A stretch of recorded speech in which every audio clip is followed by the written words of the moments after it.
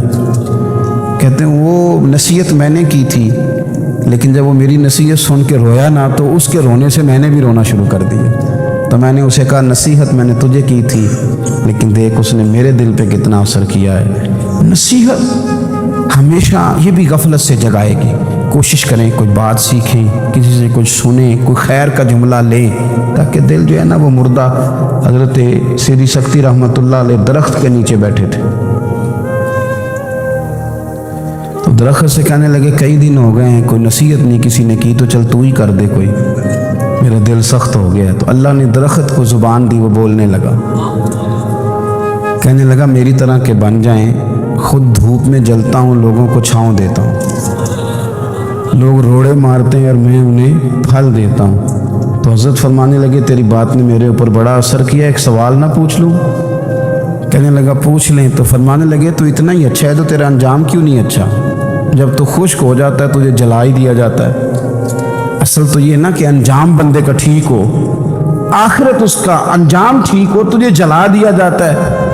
تو کہتے ہیں درخت کہنے لگا حضور آپ نے تو مجھے کہا تھا نصیحت کرنے کا، اب آپ نے مجھے شروع کر دی ہے اور میری نبض پہ آپ نے ہاتھ رکھ لیا ہے، بڑا اچھا کیا مجھے آپ نصیحت کر رہے ہیں۔ کہنے لگا حضور میرے اندر بڑی خوبیاں ہیں پر ایک خامی ہے جس وجہ سے میرا انجام ٹھیک نہیں ہوتا، میرے پاس استقامت کوئی نہیں، جدھر کی ہوا ہوتی ہے میں بھی ادھر کا ہی ہو جاتا ہوں۔ اگر کہیں استقامت ہوتی تو پھر میرا یہ انجام نہ ہوتا۔ استقامت اختیار کریں زندگی کے اندر، استقامت جو ہے وہ انسان کا انجام ٹھیک کرتی۔